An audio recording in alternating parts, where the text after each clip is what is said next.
nos ateliers souvent se font sur la région parisienne et donc c'est l'occasion de sortir un petit peu de nos bureaux. Merci beaucoup à l'IUT et à Marie-B de nous avoir invités et d'avoir aussi contribué largement à l'organisation. On a une journée assez chargée, comme pourrez constater sur le programme. Donc sans plus attendre, je vous passe la parole pour la Merci, suite. merci Monsieur Fouet. Donc voilà, juste, moi je vous souhaite la bienvenue à l'IUT de Saint-Malo. L'IUT de Saint-Malo a été créé en 1993 comme le Cercle Credo. Donc on a un lien, et puis ce lien, je sais que le département réseau et télécom de l'IUT de Saint-Malo l'a construit depuis 15 à 20 ans. Et donc c'est un moment très sympathique d'organiser un de ces ateliers à Saint-Malo. Le temps est capricieux, mais là, ça semble être le beau temps semble être de la partie. Donc, j'espère que vous allez passer une excellente journée. Je remercie Marie B, qui est actrice du Cercle Credo depuis longtemps et qui a énormément œuvré pour l'organisation de cette journée.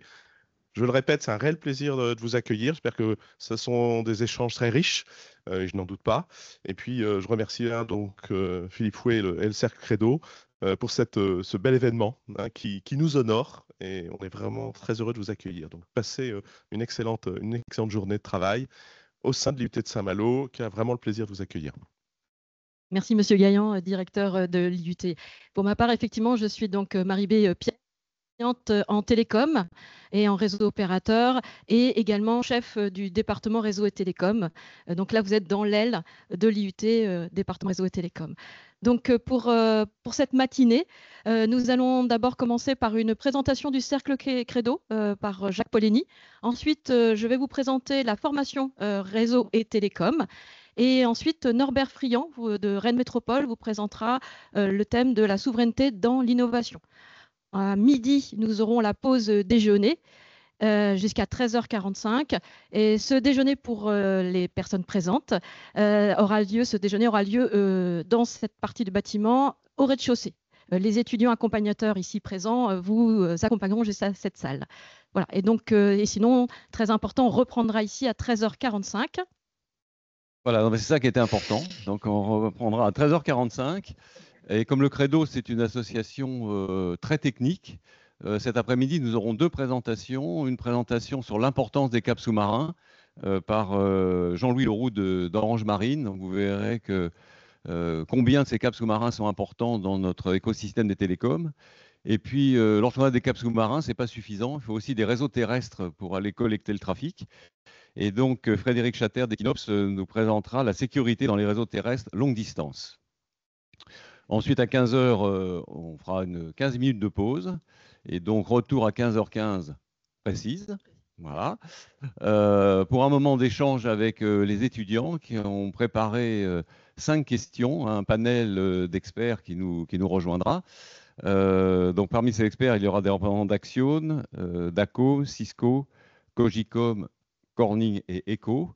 Et donc là, l'idée, c'est de vous présenter, alors très très rapidement, un panorama des déploiements de la fibre en France et dans le monde, de vous donner quelques pistes sur les architectures techniques qui ont été retenues, parce qu'on a toujours l'impression qu'en France, on a l'architecture qui se déploie partout avec des PM, etc. Mais vous verrez que ce n'est pas le cas.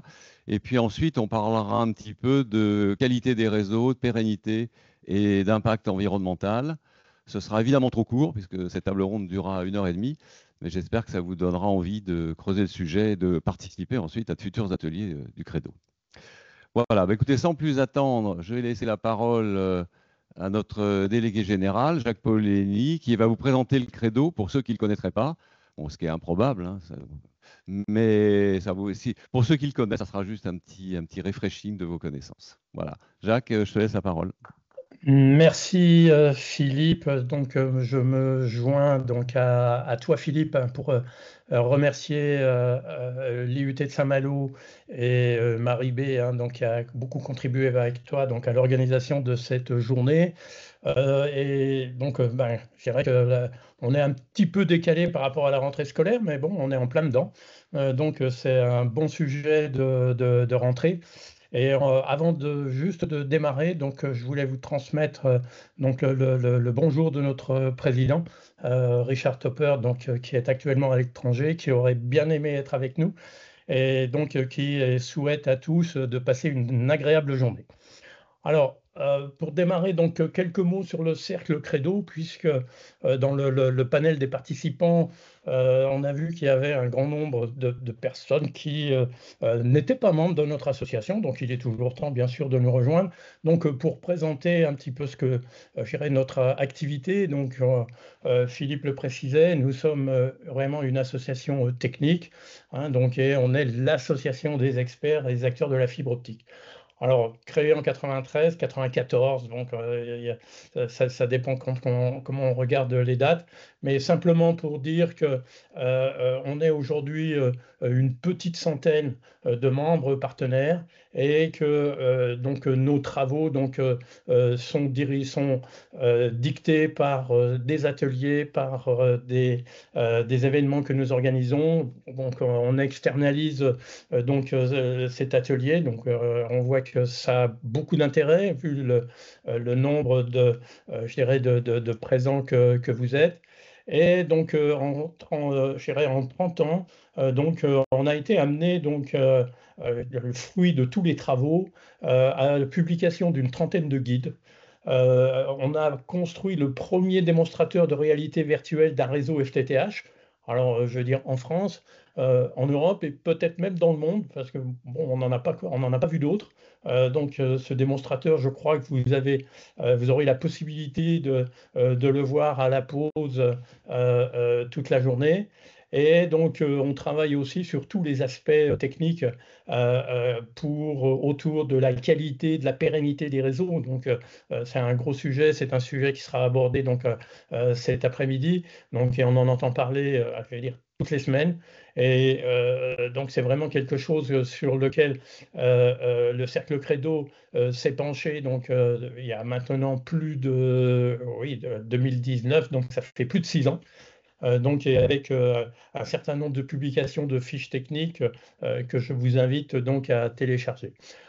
Aujourd'hui, donc, nous travaillons sur des sujets qui sont aujourd'hui d'actualité, les raccordements complexes, donc, qui va donner lieu d'ici la fin de l'année à une publication. Donc, c'est un groupe de travail qui est piloté par notre chargé de mission Didier Caz, qui est actif là depuis le début de l'année. Et donc, vous allez voir, donc, ça va être une publication qui va être très, très riche et qui va, je ne sais pas, apporter des réponses hein, donc, sur toutes les problématiques que rencontrent certains abonnés pour se raccorder, donc, principalement dans la partie privative. D'autres publications qui vont arriver donc, sur les câbles et l'environnement. Une publication qui va sortir cette semaine, ce mois-ci, qui concerne l'évolution je dirais de la montée en débit des réseaux FTTH, donc avec le XGS-PON. Et donc là, c'est une publication que nous avons sortie l'année dernière et que nous venons de traduire en anglais. On participe donc à quelques événements internationaux, notamment avec le FTTH Council. Et bon, c'est toujours intéressant d'avoir des publications donc, en anglais, puisque dans ces événements-là, c'est la langue qui est retenue. Alors, en 3 points, donc le cercle Credo, je vais aller très vite parce que je sais que mon temps est compté. En 3 points, donc, c'est l'échange, c'est le partage, et puis c'est toute la partie innovation, réponse aux défis du futur. Donc, l'échange et la transmission des connaissances, donc vous avez vu, on réunit des experts, et donc l'objectif et le but je dirais de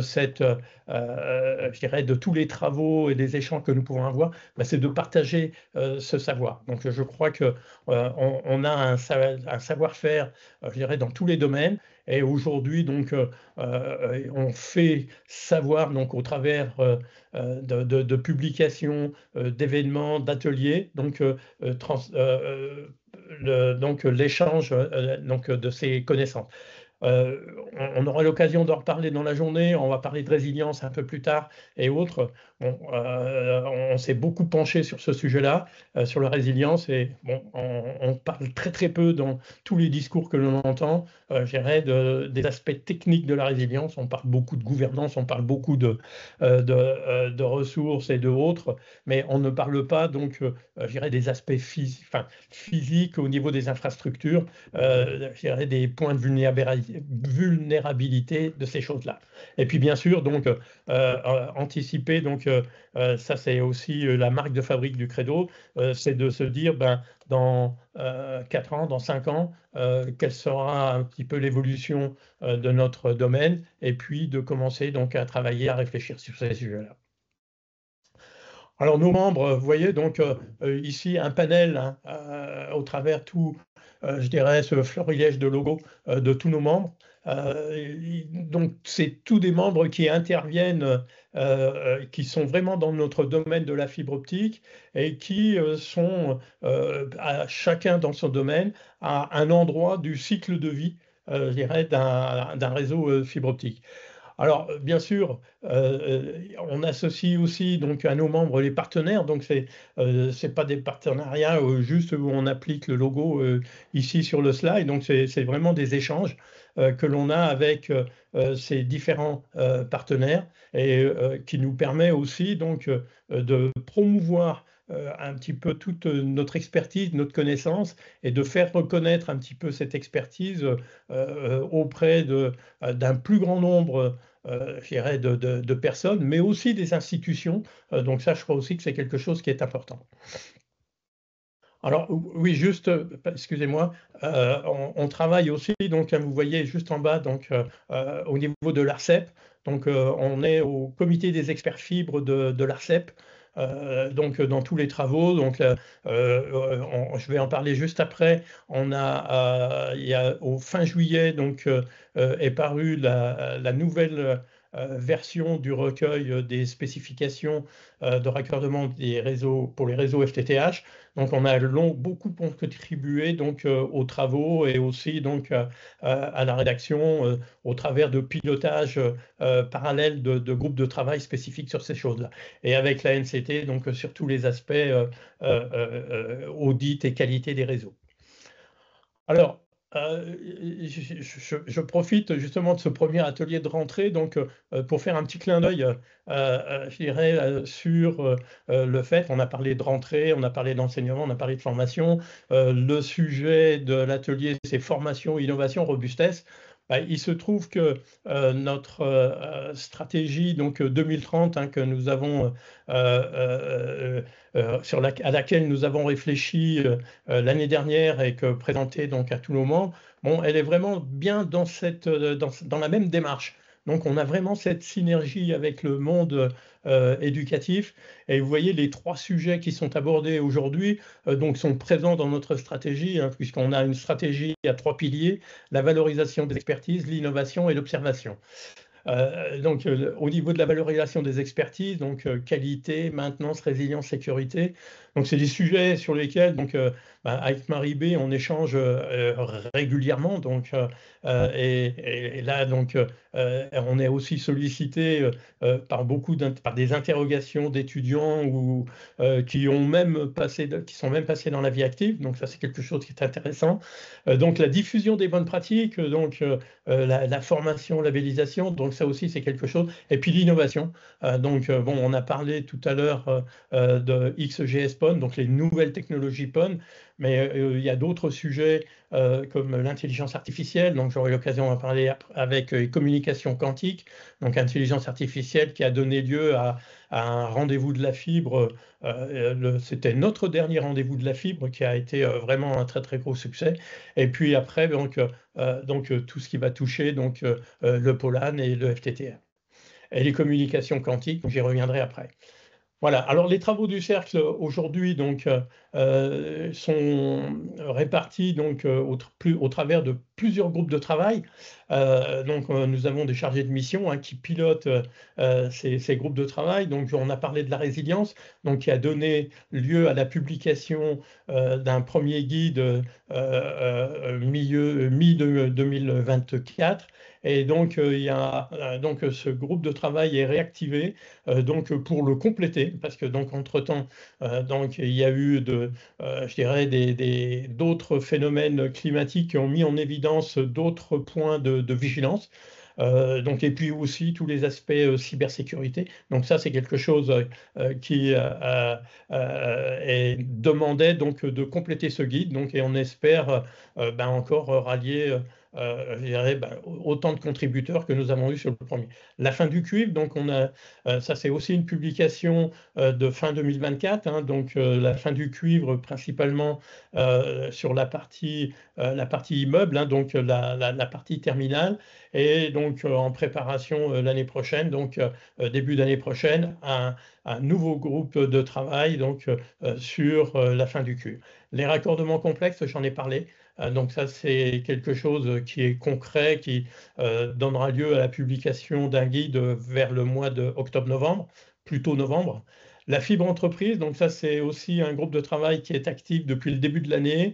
Et donc, début 2026, on devrait avoir donc la publication. Qualité et pérennité, donc ça, on en a parlé. L'évolution des réseaux, donc là, on continue de faire de la veille sur ces sujets-là. Aujourd'hui, 10 gigabits, mais on voit qu'il commence à y avoir des déploiements à des débits supérieurs, je dirais, au niveau mondial. Peut-être que, je dirais, nos intervenants de cet après-midi donc, aborderont un petit peu ces points-là. Et puis, un autre sujet aussi, la fibre comme capteur. Donc ça aussi, donc, on voit de plus en plus d'applications autour de ce sujet-là. Alors, donc ça c'est à présenter, donc ça c'est la présentation un peu globale du Cercle Credo. Une des activités, c'est de faire aussi un petit peu de veille technologique pour nos membres. Alors bon, je ne vais pas reprendre donc toute l'actualité que vous pouvez connaître, voir régulièrement, mais là juste relever je dirais quelques points je dirais d'importance.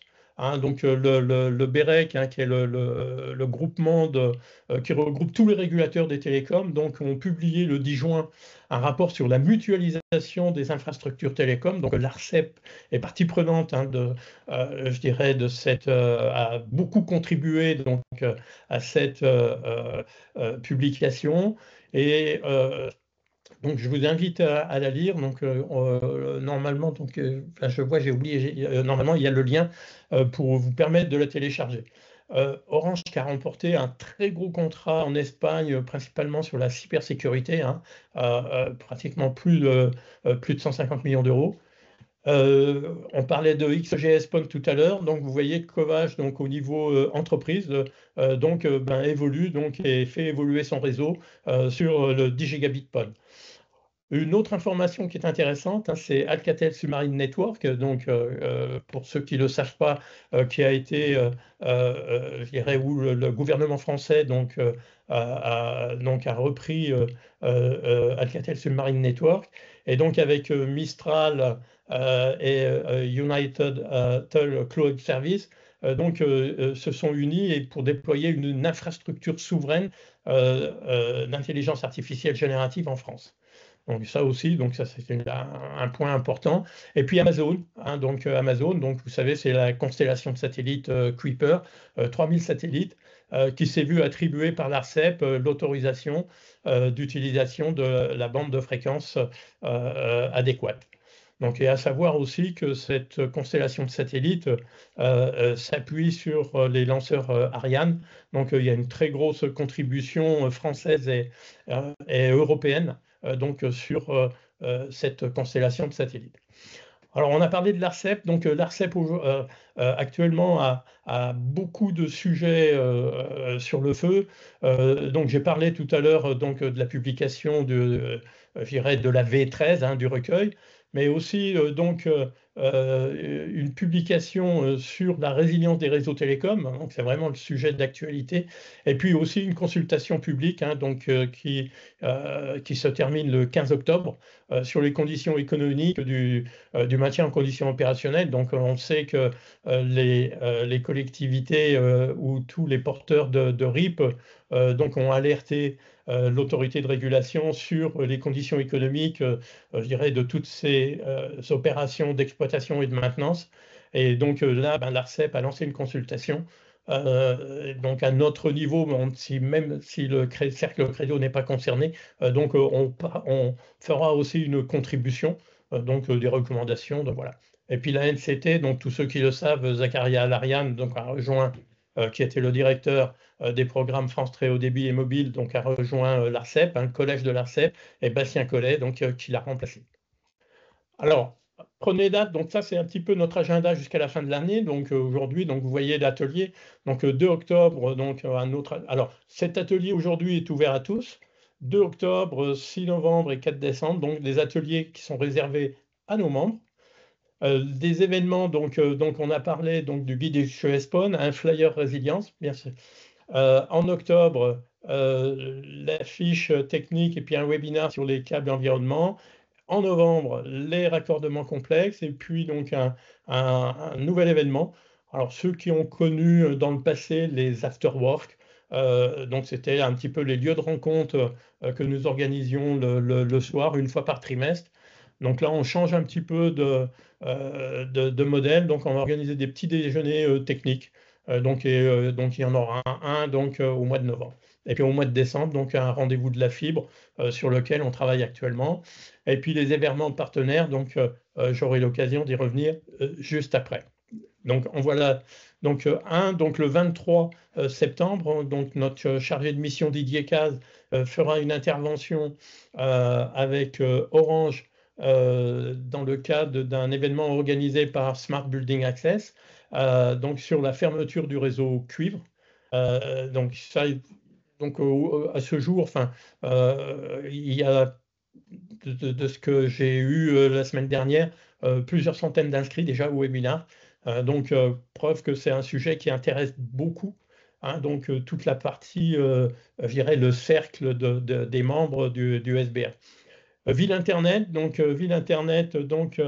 c'est un des nouveaux partenaires du Cercle Credo. Et à cette occasion, le 9 octobre, donc Didier Caz, donc vous voyez, il est mis beaucoup à contribution en ce moment, donc animera aussi donc un webinaire sur ce sujet-là. On participe, on est associé de partenaire de NetworkX, et donc Vincent Roger Machard, qui est chargé de mission de Credo et donc qui vous fera aussi une présentation cet après-midi, donc animera une table ronde sur la résilience des réseaux. Donc voilà, donc 3 événements qui se profilent. Les UTNT, donc les UTNT donc, du 15-16 septembre, donc avec 5 de nos membres, donc on aura l'occasion de vous accueillir sur un grand stand. Et puis là, donc vous pourrez échanger donc, avec nos co-exposants, avec nos chargés de mission, découvrir nos travaux en cours, et puis aussi participer. Donc, nous participons, donc Hervé Leguet, donc chargé de mission chez nous, donc participera à une table ronde sur l'intelligence artificielle et les data centers, donc le 15 septembre, de 14h15 à 15h30. Le 6 novembre, un atelier donc en présentiel réservé à nos membres. Alors je sais que je vais faire beaucoup de déçus parce que parmi les participants, mais encore un bel atelier thématique, donc, qui est piloté par Catherine Lepers, qui est membre de notre conseil d'administration et qui est aussi professeure à Télécom Sud Paris, sur les communications quantiques. Donc avec 3 belles présentations de Télécom Sud Paris, de Orange Lab et de Viavi, donc sur ces sujets-là.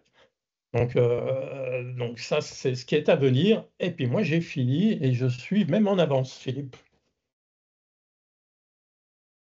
Très bien. Eh ben, écoute, merci beaucoup, Jacques, pour cette présentation. C'est ton dernier... S'il y a des questions, on peut répondre, ça, si j'ai 5 minutes. Oui, s'il y a des questions, on peut répondre, effectivement. Je me charge de passer le micro à ceux qui veulent poser les questions. Bon, c'est toujours la première question qui est la plus difficile, hein, après.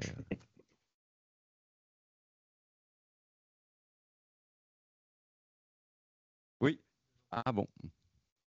Je croyais que vous vouliez poser une question.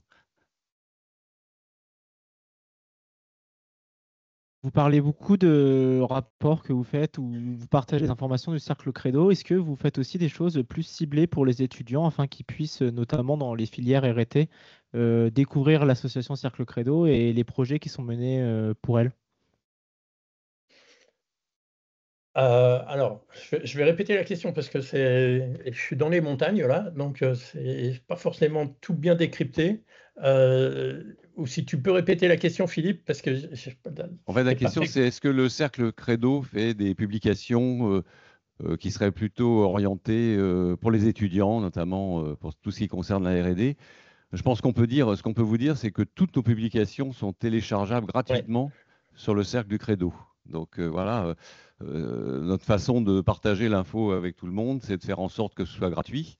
Si vous allez sur notre site, vous verrez qu'il y a beaucoup de guides qui ont été faits dans les années passées, hein, d'ailleurs, sur les mesures optiques, sur le déploiement des réseaux, sur comment on fait des recettes, sur la résilience, sur les nouvelles technos, pour reprendre un petit peu votre question, là, sur le XGS PON, etc., etc. Et vraiment, tout est gratuit. Donc, vraiment, n'hésitez pas à aller voir notre site. Je sais que malheureusement, il n'est pas toujours très connu. Il y a un temps où, quand on faisait du papier, on distribuait des guides dans les écoles, dans certaines écoles d'ingénieurs ou dans certains cabinets de conseil. Notamment, on a eu un guide sur le FTTH qui a été pendant longtemps une référence en la matière. Bon, maintenant, le FTTH, c'est déjà presque du passé. Mais vraiment, allez sur notre site, vous verrez, il y a beaucoup, beaucoup de choses. ouais. Et puis, ce que disait Jacques aussi, c'est s'il y a des questions spécifiques qui vous intéressent, ben, nous, on est toujours ouverts à discuter avec vous. N'hésitez pas à nous contacter. Si vous avez un sujet qui vous intéresse, eh bien, voilà, dites-le nous et puis on verra comment s'organiser. On est toujours à la recherche de nouveaux sujets, de personnes pour présenter dans les ateliers, dans les jeudis de la fibre, etc. Donc vraiment, n'hésitez pas. Peut-être qu'on ne le fait pas assez, mais bah, voilà, des journées comme aujourd'hui, c'est l'occasion aussi de se faire connaître et de vous permettre d'échanger. Voilà. Et pour compléter ta réponse, Philippe, bon, la publication d'un guide, c'est un gros travail. Hein, ça ne se fait pas en 15 jours, donc c'est plusieurs mois de travail et de réunion. Alors maintenant, sur les sujets qui peuvent intéresser les étudiants, je crois qu'il y a un super relais, c'est Maribé. Et puis, donc, on peut éventuellement, si les sujets sur lesquels nous travaillons aujourd'hui intéressent les étudiants ou qui travaillent, enfin, c'est ce qu'on fait aussi avec Catherine Lepers, c'est associer un ou deux, plusieurs étudiants dans les groupes de travail pour contribuer aussi et compléter. Donc, tout est ouvert, comme tu l'as dit. Je dirais que nous, on ferme la porte à personne. On a un point d'entrée qui est Maribé, donc c'est de voir avec Maribé peut-être pour s'il y a quelque chose à monter là-dessus, quoi. Alors, je vois qu'il y a une question de Didier Caz. Alors, pour ceux qui ne le connaissent pas, Didier Caz, c'est le rédacteur en chef d'Objectif Fibre. Alors ça aussi, je vous invite à aller sur le site, je ne sais pas si vous le connaissez, allez sur le site d'Objectif Fibre et vous verrez qu'il y a énormément d'informations sur le déploiement de la fibre, énormément de guides sur comment on déploie la fibre dans les immeubles, dans les pavillons, dans les locaux d'entreprise, etc., etc. Merci. Merci, mais là, c'est le chargé de mission pour le Cercle Credo qui parle.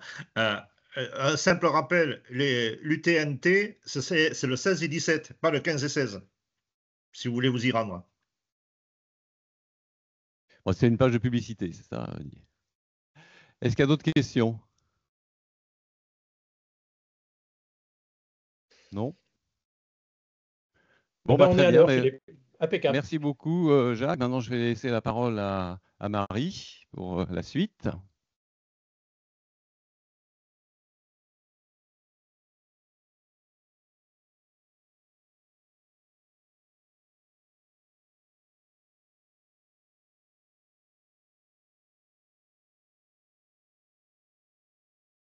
J'arrête le partage, hein, Philippe, hein.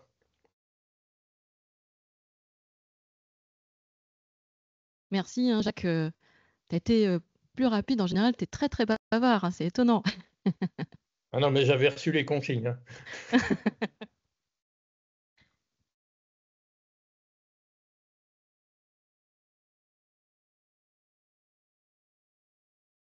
Norbert, on aura le temps, du coup.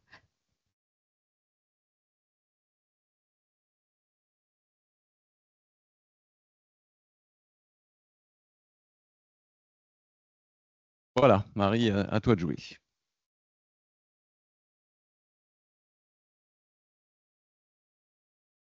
Donc, je vais vous présenter la formation réseau et télécom en l'illustrant à l'IUT de Saint-Malo avec le parcours cybersécurité, le parcours développement système et cloud et le parcours pilotage de projets réseau.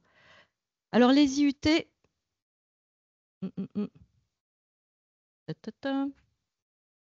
Juste, Philippe, c'est ton PC, peut-être que...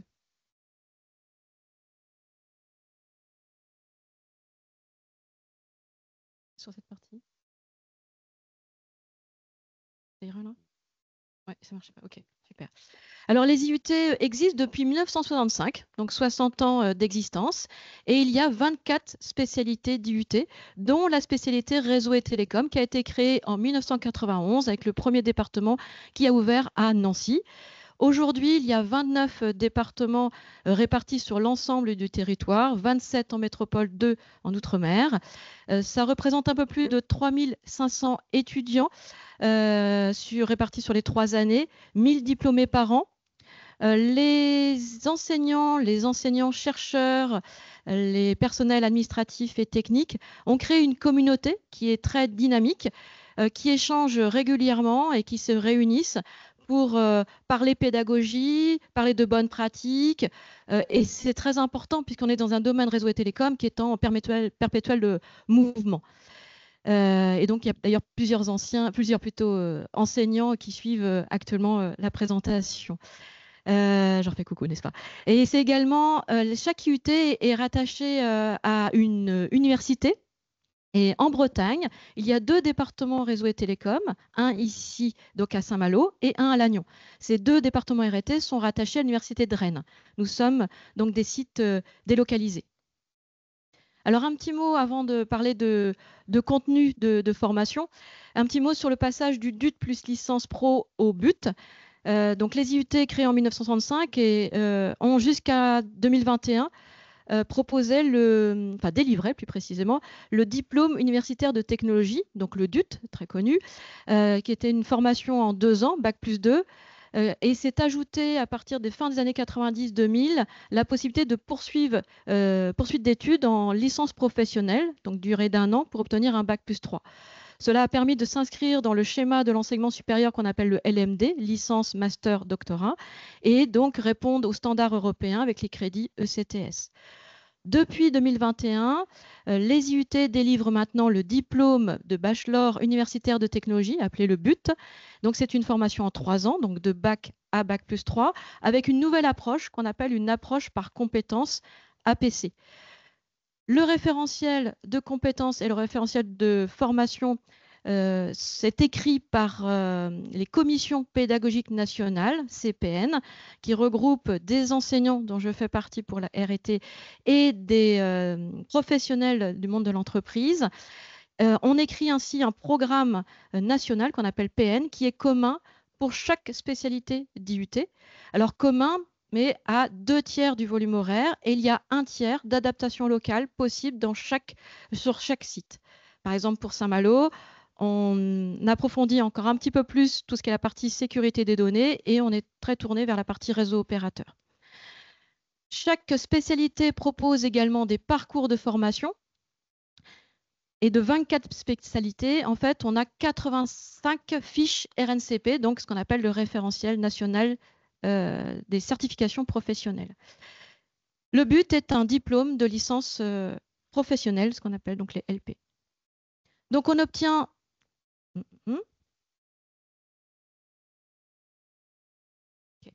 Donc on obtient ce schéma donc, de but 1, but 2, but 3 pour l'obtention donc du Bac plus 3 grade de licence, obtention du but. C'est une formation sélective, sélection sur Parcoursup durant la terminale, essentiellement pour des bacs généraux et des bacs techno. Il est également possible de faire des entrées passerelles en 2e année ou en 3e année selon les IUT. Le DUT existe toujours comme étant une étape intermédiaire importante d'acquisition de base solide dans les compétences communes qu'on citera tout à l'heure, réseau pour RT, par exemple, c'est réseau, informatique et télécom. L'insertion professionnelle, donc à l'issue du but, insertion professionnelle à Bac+3, mais également poursuite d'études en master, école d'ingénieur, école de commerce selon des spécialités, pour une insertion professionnelle à Bac+5. Cette formation peut se faire à temps plein ou en alternance, possible également de suivre en formation continue, et le but peut être aussi obtenu par VAE, validation d'acquis d'expérience. Donc la formation d'IUT est à la fois une formation universitaire et une formation professionnelle, avec des ressources. Donc les étudiants suivent des cours, des travaux dirigés, des travaux pratiques, mais également beaucoup de projets, ce qu'on appelle des SAE, situations d'apprentissage et d'évaluation. Donc ce sont des projets professionnels, travail en autonomie. Et pour RT, par exemple, donc c'est sur des plateformes technologiques de type cybersécurité, virtualisation, télécom. Tous les étudiants d'IUT doivent faire des stages, plus d'une vingtaine de semaines sur les 3 ans, et également, ou alors par contre, ou suivre en alternance. L'objectif est d'acquérir des compétences en savoir, savoir-faire et savoir-être.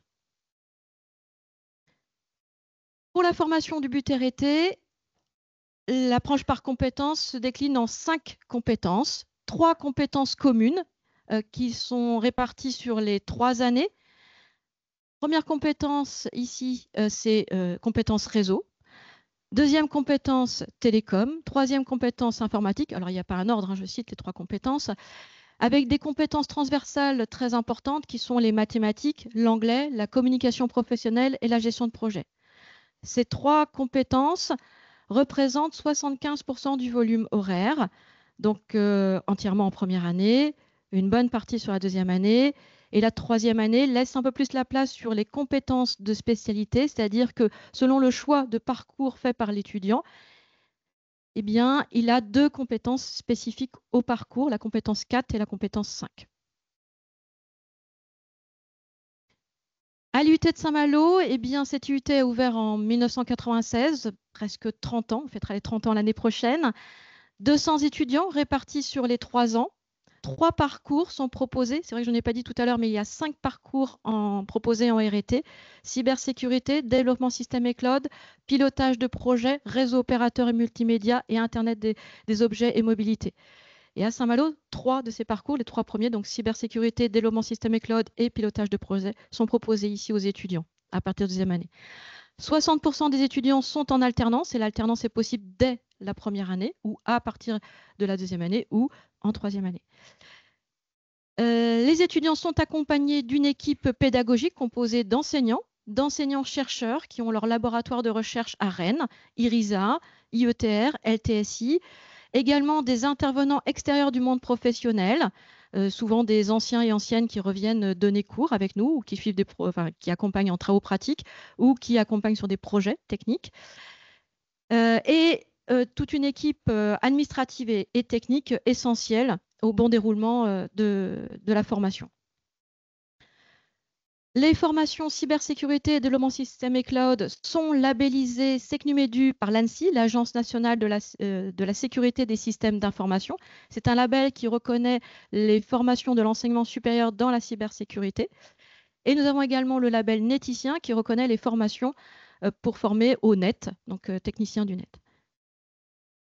Nous suivons European Cyber Week qui a lieu à Rennes en novembre. Nous sommes membres du PEC, Pôle Excellence Cyber Breton, et nous sommes membres également de la Cyber School via l'Université de Rennes. Nous avons des partenariats avec les écoles d'ingénieurs, l'IMT Atlantique, Télécom Sud Paris, IMT Nord-Europe, NCBS, INSA de Rennes, INSA de Lyon, j'en oublie, l'NCBS, voilà pour les principales, et également des masters comme le master RSSI à l'Université de Rennes. Ces partenariats non seulement on échange sur nos bonnes pratiques et sur des aspects techniques, hein, je vous ai dit que c'est un monde qui bouge très vite, et donc on échange sur nos contenus pédagogiques, mais également sur des projets, comme le projet de MOOC avec Télécom Sud Paris, réseau d'accès optique FTTH, qui est accessible sur FunMOOC hein, actuellement. Depuis 2018 et voilà. Et un deuxième MOOC qui sera accessible à partir de fin octobre sur 10 GSPON, 50 GPON, on citait tout à l'heure dans le cadre de l'innovation.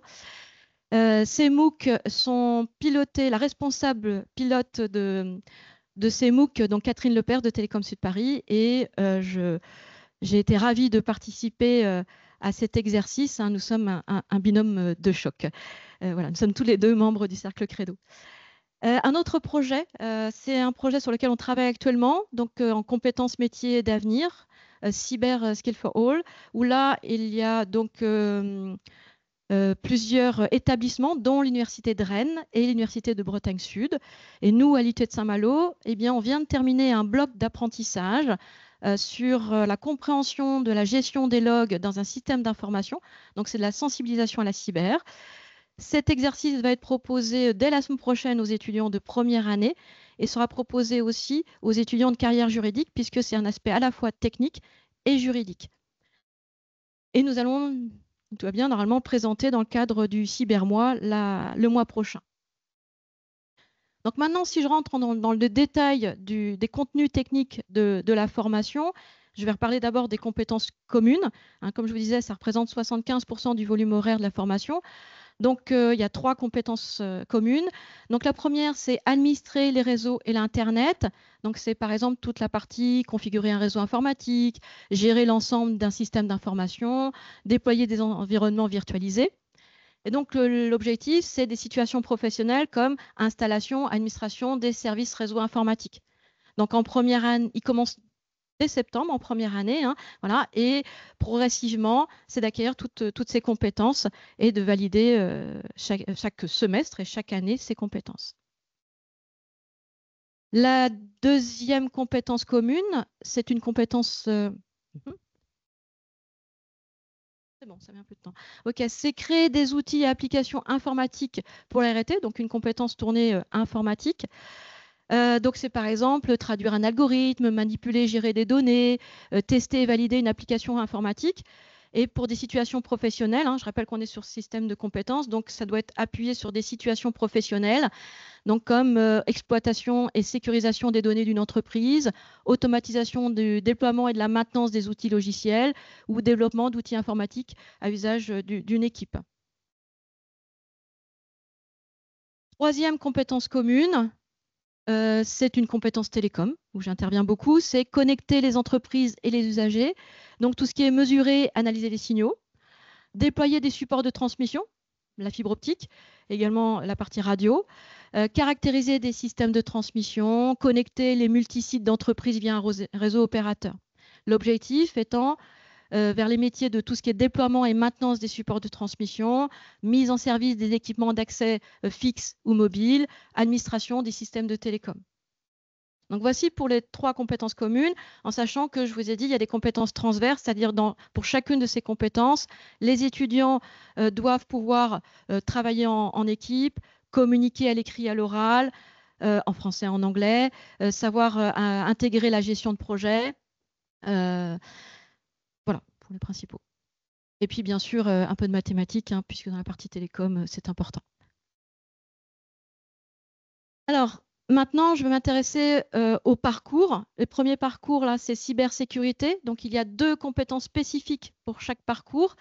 Et nous aurons donc ici pour cybersécurité la partie sécurisée, donc analyser l'existant et étude des besoins de sécurité d'une entreprise.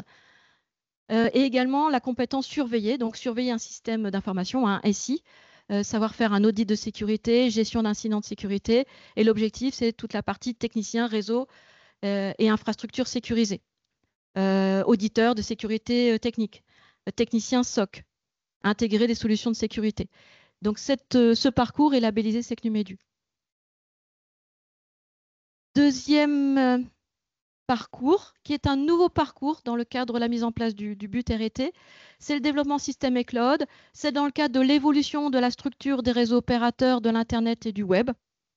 On en parle beaucoup actuellement. Donc, c'est toute la partie, les compétences attendues, c'est virtualiser et orchestrer. Et les métiers visés, eh bien, c'est administrateur de serveurs et réseaux virtualisés, intégrateur cloud ou DevOps, administrateur système et réseau. Voilà. Et ce parcours est nouvellement, hein, donc ça date de juillet cette année, labellisé SecNumEdu par l'ANSSI.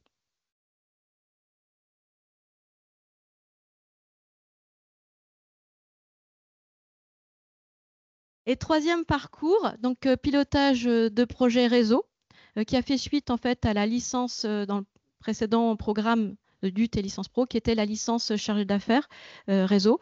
Donc là, les compétences, c'est piloter, c'est-à-dire là, c'est plutôt des compétences techniques transversales pour trouver des solutions techniques adaptées aux besoins du client. Et toutes les compétences d'organiser, c'est-à-dire prendre en compte les termes organisationnels, relationnels, financiers et commerciaux dans l'entreprise et avec les clients. Donc les métiers visés, c'est toute la partie chargée d'études, télécom, tout ce qui est coordinateur de projet réseau et télécom, tout ce qui est responsable d'affaires clients, technicien avant-vente, technicien de production. Pour que tout cela puisse se faire, eh bien, il faut être équipé par... Nous, on a 8 salles de travaux pratiques avec des équipements et matériels réactualisés en permanence, alors que ce soit des routeurs, des commutateurs, un cœur de réseau opérateur, des équipements de mesure, cuivre, fibre, radio, une plateforme FTTH GPON, hein, j'y tiens beaucoup, toute la partie Wi-Fi, une plateforme de virtualisation système Proxmox, une plateforme d'entraînement cyberdéfense Diatim, hein, nous avons beaucoup de chance d'avoir une plateforme cyber, une plateforme CML, donc Cisco Modeling Labs, et une plateforme de firewall Storm Shield. Vous aurez l'occasion, pour ceux qui sont présents, si vous voulez, si vous souhaitez visiter les salles TP. Deux modalités de formation pour un même diplôme. Donc, les étudiants sont à temps plein, donc ils ont un statut étudiant, 2600 heures se réparties sur les 3 ans, dont 600 heures de projet en autonomie et 960 heures de travaux pratiques. Donc, on a vraiment un mix de théorie et de pratique répartis sur les 3 ans. 22 à 26 semaines de stage en entreprise, avec possibilité de faire un stage facultatif dès la première année, de 8 à 12 semaines en deuxième année et un stage de 14 à 16 semaines en troisième année. Ou suivre la formation en apprentissage. Donc là, c'est un double statut étudiant-salarié, 2080 heures sur 3 ans, à l'IUT, hein, je ne parle pas des heures en la partie entreprise. Alternance entreprise-IUT. Donc ici, à Saint-Malo, c'est un mois, avec l'entreprise peut-être dans le Grand Ouest. Double vision universitaire et professionnelle. Formation financée par l'entreprise. Et ici, on propose l'alternance dès la première année. Ces deux modalités de formation permettent d'obtenir le même diplôme, le but réseau et télécom. Il est également possible d'obtenir ce diplôme par VAE à l'aide du service de l'Université de Rennes. Donc, comme vous pouvez voir, on a un lien très fort avec le milieu professionnel. Les étudiants donc suivent des stages en entreprise ou sont en alternance. Et nous, ici à Saint-Malo, nous proposons l'alternance depuis 25 ans. Au tout début, l'alternance en 2000 dans l'enseignement supérieur, ce n'était pas très connu. Voilà, nous étions un peu pionniers dans ce domaine et vraiment, on y croyait et c'est très bien parce que ça marche toujours. Et ça a pu être renforcé lorsque les écoles d'ingénieurs comme l'IMT Atlantique sont aussi lancées dans la partie alternance.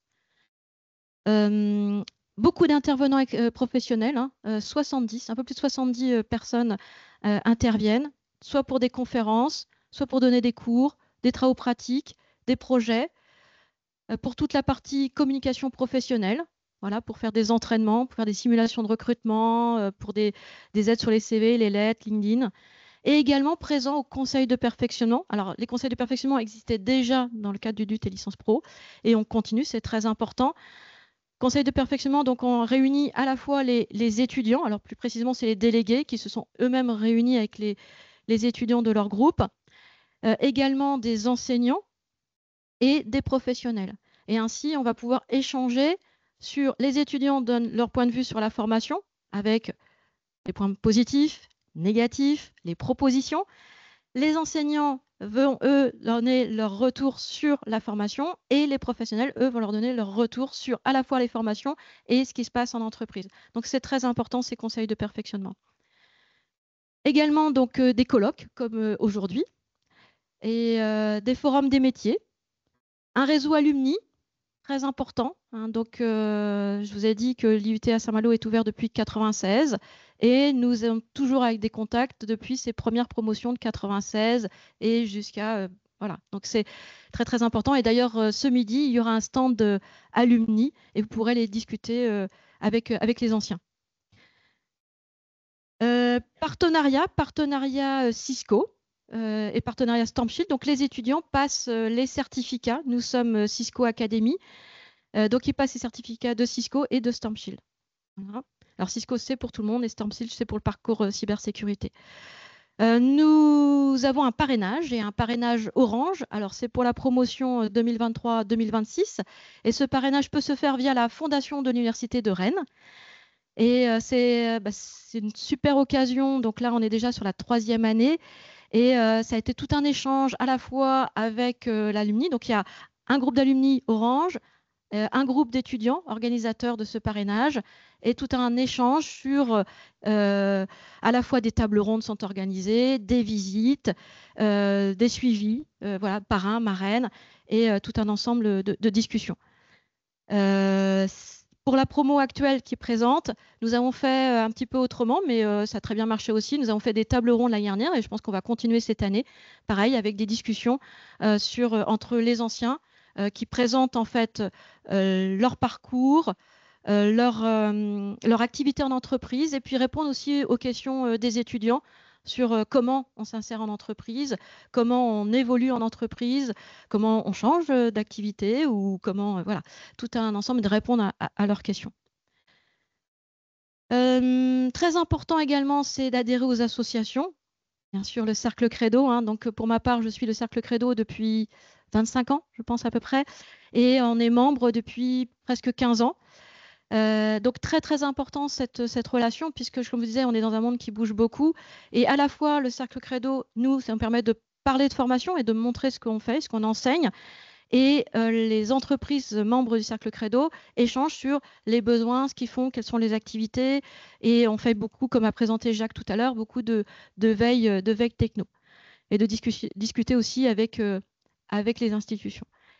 Et on participe à l'écriture de guides. Donc, effectivement, vous avez posé la question tout à l'heure. Ne vous inquiétez pas, les 2e années, vous allez utiliser les guides sans tarder.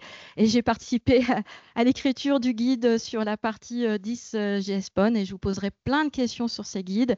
Et en TP, et d'ailleurs, même en première année, si vous avez bien fait les TP, vous aviez déjà des questions sur l'utilisation du crayon optique, la photométrie, la réflectométrie, souvenez-vous. Voilà. Vous avez un autre TP dans 15 jours. Hein. Donc, voilà, utilisez les guides. Hein. Voilà, donc très important, hein, comme je l'ai dit dans l'interview accessible sur le site, cette relation est primordiale, que ce soit là, c'est dans le domaine des télécoms, mais également dans la partie réseau informatique ou dans la partie informatique programmation. Également très important pour nous, cette relation entreprise, eh bien, c'est via la traque d'apprentissage. Je vous ai cité tout à l'heure tous les équipements nécessaires pour le bon fonctionnement de la formation. Eh bien, c'est une capacité d'investissement. Hein, je suis chef de département, je dois gérer un budget et voilà, c'est très très important. Donc la taxe d'apprentissage, pensez à nous. Voilà. Vous avez, pour ceux qui sont présents, le petit QR code. Voilà, donc vous savez quel est le code UAI et c'est l'époque actuellement de cette taxe d'apprentissage. Voilà. Et également, très important, c'est le don de matériel. Don de matériel, donc pensez aussi à nous. Voilà, si on veut pouvoir renouveler le parc, que ce soit informatique, que ce soit équipement réseau, que ce soit la partie télécom, nous sommes là pour la partie récupération de matériel. On va parler tout à l'heure de recyclage, voilà, et c'est tout à fait possible. Aussi intervenir dans la formation. Voilà, donc en résumé, Les étudiants, vous êtes d'accord? Vous êtes sur la photo, hein, c'était la photo de l'année dernière, mais vous êtes en deuxième année, donc vous étiez déjà sur cette photo.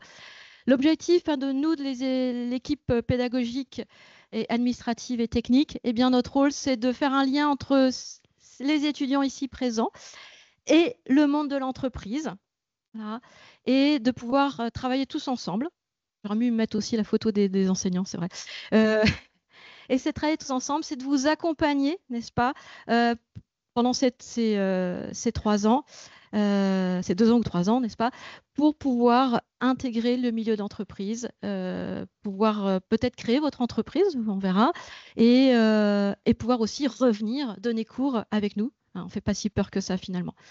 Voilà, j'ai terminé. Si vous avez des questions. Merci beaucoup Marie. Et s'il y a des questions, je vais faire passer le micro. Bon, comme tout à l'heure, hein, première question la plus difficile. Ah, voilà. Bon, merci Marie-B pour ces explications. Moi, j'ai une question qui concerne un petit peu mon association. Ce qu'on a fait avec certaines écoles, c'est un peu le genre de speed dating. Ça, on faisait à Paris. On faisait venir 5 entreprises. Il y avait 10 minutes avec des étudiants qui passaient. Et après, il y avait effectivement derrière un recrutement. Est-ce que c'est des choses... moi, j'ai fait avec plusieurs écoles, Oui. dont Eurydice pour la partie commerciale. Est-ce que c'est quelque chose que vous faites? Eh bien, tout à fait. Et on le fait depuis 15 ans, 20 ans. On fait ce qu'on appelle en 3e année, ce qu'on appelle une journée de simulation de recrutement, où les 3e années doivent constituer un dossier de candidature et choisissent une offre. Donc, ils écrivent leur CV, la lettre, le mail, enfin tout ça. Ils font leur dossier, ils préparent leur entretien. Et l'équipe pédagogique donc, sollicite le milieu entreprise, tous nos contacts, donc tous ceux qui encadrent des stagiaires, tous ceux qui encadrent les alternants, tous ceux qui donnent cours, les anciens. Et donc, vous allez recevoir un mail. Voilà. Et en fait, on les contacte et la date est déjà fixée pour cette année. Ce sera le 20 mars, en fait. Et prenez note. Voilà. Et en fait, on passe 1h15 par étudiant. C'est-à-dire qu'on fait un jury avec 4 personnes, 3 professionnels, un enseignant pour la note. Voilà, parce qu'il y a une grille de notation, hein, voilà, bien sûr. Et en fait, ça correspond à une situation professionnelle, donc à un projet essai. Voilà. Même si ça existait déjà pour le DUT et licence pro, on l'a intégré, on a gardé, c'est essentiel, c'est très apprécié par les étudiants, très apprécié par les entreprises qui récupèrent les CV, voilà, et puis qui voient vraiment aussi comment ça se passe, quelles sont les évolutions des étudiants qu'ils ont peut-être vues en première année, deuxième année, troisième année. C'est vraiment une conclusion. C'est pour ça que je parle de mars, parce que c'est avant leur longue période en entreprise. Et donc 1h15, donc le premier quart d'heure, on se répartit les rôles entre les différents membres du jury. On lit le CV, la lettre, on fait comme si on était l'entreprise pour laquelle le jeune va postuler. Et ensuite, le jeune vient, il est questionné pendant 30, 35 minutes, 40 minutes. On y va, on pose des questions en français, en anglais, toutes les questions possibles. Il se défend. Voilà. Vous voyez la deuxième année, ce qui vous attend l'année prochaine. Voilà. Et ensuite, on propose donc aux jeunes, ils sortent de la salle et nous, on débriefe avec notre grille qu'on a travaillé. Voilà, et on fait tout le point. Est-ce que tous les points étaient vus? Qu'est-ce qui va pas? Quel est notre ressenti aussi, hein, parce que ça reste subjectif. Et donc, entre les 4 personnes, comment on l'a analysé? Et ensuite, le jeune, il revient. Et première question, quelle est son impression? Qu'est-ce qu'il pense de cet exercice? Qu'est-ce qu'il en retient? Et nous, on lui donne son point de vue et on lui donne des conseils sur l'entretien, son CV, sa lettre. Voilà. Et si je joue le jeu, normalement, ça se passe très bien parce qu'on les a bien préparés avant. Anaïg, la responsable de la communication professionnelle, les prépare en amont. Voilà. Et des anciens sont présents et se souviennent très bien de l'exercice. Je leur vois la tête qui font oui, hein, c'est bon. Et c'est un très bon exercice d'intégrer. Et quand les étudiants ont très bien joué le jeu, dans les heures qui suivent ou le lendemain, ils reçoivent une proposition. Voilà. Donc non, c'est un très très bon exercice. Merci très Marie. Est-ce qu'il y a d'autres? Je pense qu'on peut prendre encore une ou deux questions.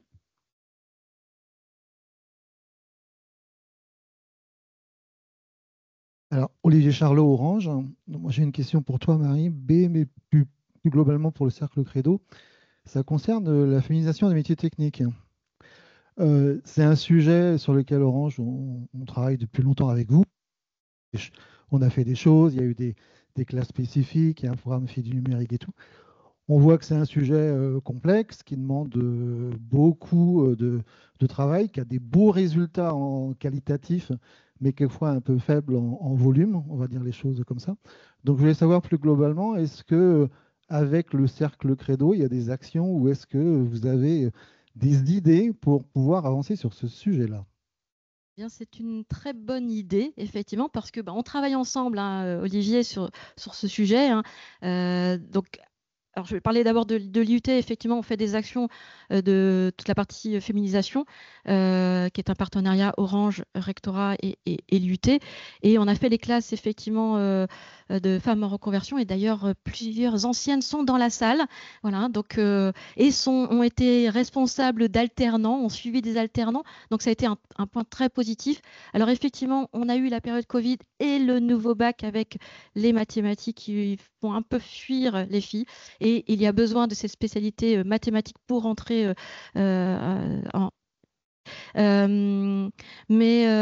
oui, il y a plein d'actions et c'est une très bonne idée qu'on pourrait travailler avec le cercle Credo. Je pense que oui, sachant que j'ai envie de dire, moi, je suis ingénieure depuis de nombreuses années. On n'était pas très nombreuses. Je pensais quand même que de nombreuses années après, eh bien, il y aurait beaucoup plus de filles et j'ai envie de dire pas plus, voire même moins. Donc, il y a un gros travail à faire, effectivement. Donc, Très bien, c'est un sujet sur lequel on pourra réfléchir ensemble, effectivement. Je crois qu'il y avait une autre question. Oui.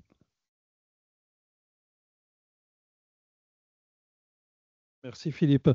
À la suite d'Olivier Charlot, oui, la réputation, Marie-B, la réputation des étudiants, la réputation de l'IUT de Saint-Malo, comment ça se caractérise en termes d'attractivité depuis Parcoursup jusqu'à l'employabilité des étudiants?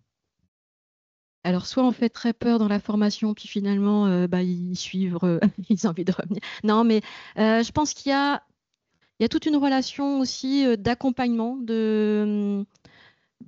Voilà, on parlait du réseau alumni, on parlait d'échanges, beaucoup d'échanges entre étudiants, l'importance aussi des stages et de l'alternance, de la relation qu'on a avec les entreprises, je pense qu'il est très important.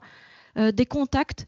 Donc l'alumni, par exemple, chaque année, ceux qui sont sortis il y a 10 ans et 20 ans sont invités à remettre un diplôme, ou du moins un document provisoire, on va dire, auprès des diplômés. Et tout ça, cette relation, ou aussi des anciennes qui reviennent donner cours et qui ont accès à la salle café. La salle café, très pas importante pour les enseignants, mais interdit pour les étudiants, mais autorisée quand ils reviennent donner cours. Ça, c'est très important aussi. Voilà. Et beaucoup d'échanges, puisqu'on a dit qu'on était dans un domaine qui change beaucoup, il y a énormément d'innovation. Et donc, nous, enseignants, on garde beaucoup de contacts avec les anciens, avec les diplômés, sur quelle est leur activité en entreprise. Bon, bien sûr, sur ce qu'ils ont le droit de dire, mais voilà, sur ce qu'ils font, comment ils travaillent, ce qu'il en est. Et donc, tout ce partenariat fait aussi, je pense que ça fait la réputation aussi d'une formation. C'est un domaine très dynamique et voilà, que ce soit en cours, en TD, en TP, on discute beaucoup. Oui, on passe du temps avec eux. En contrepartie, on leur demande du travail. Voilà, et s'il y a autant anciennes qui leur donnent cours, c'est qu'ils ne sont pas si traumatisés que ça. Très bien, merci beaucoup Marie. Merci pour cette présentation qui nous a donné envie de redevenir étudiant quand même. Donc, l'objectif est atteint. Et maintenant, je vais